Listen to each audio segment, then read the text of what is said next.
No, this is not a rewriting of the forecast. After all, we just released it a week ago.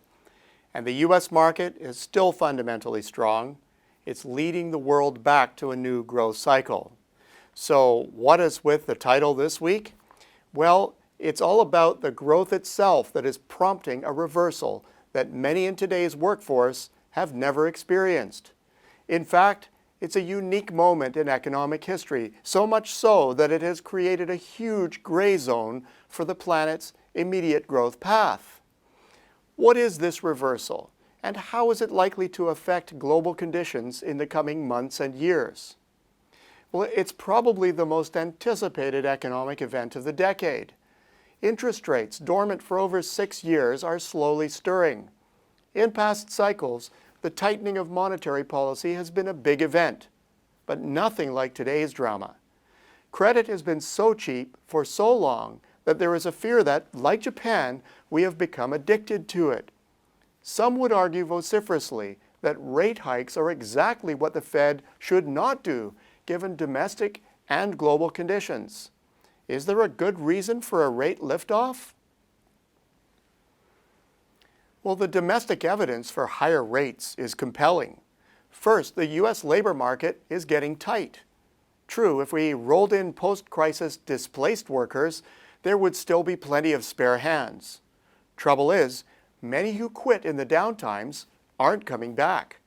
The U.S. unemployment rate is now down to the zone that usually triggers outsized gains in real wages. If so, the Fed will have delayed rate hikes too long.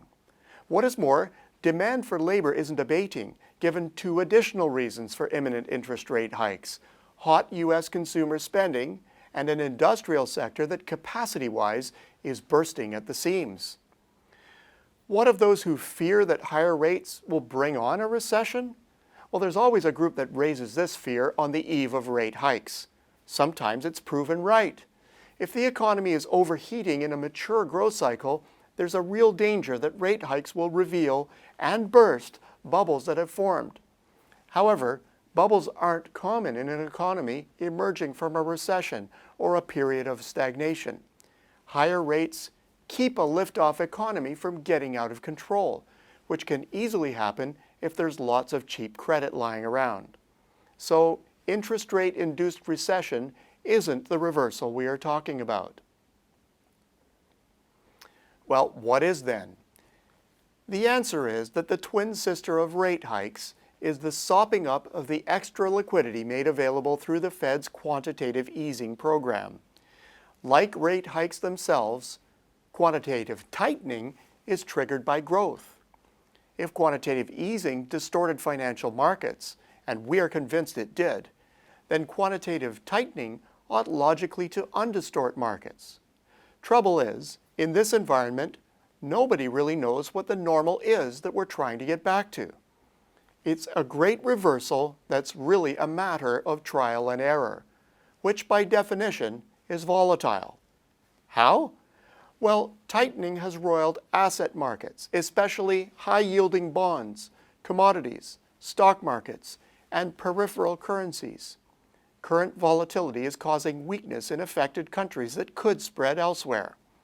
In fact, there is no guarantee that growth will actually prevail over its own negative consequences. However, we believe that the balance is tipped in favor of growth. First, growth is generally spurring higher activity. Prices may be falling for a number of goods, but actual throughput is increasing. And the last time we looked, the movement of stuff is what creates jobs. Second, lower prices themselves stimulate activity. Plunging gasoline prices have given U.S. consumers a $100 billion bonus this year, and other nations are also benefiting greatly. Third, the rising U.S. dollar is actually helping to spread the growth worldwide. Fourth, there are limits to financial market volatility. After all, the aging of the population has created lots of pension fund liquidity, demanding higher yielding assets. Although credit is tightening, the pool of available capital is still deeper than normal and should have a moderating effect on markets. And finally, volatility is contingent on the deftness the Fed shows in ring-fencing liquidity. For the Fed, this is also experimental, but the ultimate objective is a return to normal through a process that minimizes disruption as much as possible.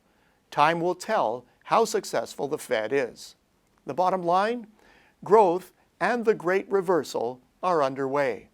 It's the necessarily bumpy path to and through the next growth cycle, and there's a lot riding on the Fed to get it right. Until next week, I'm Peter Hall.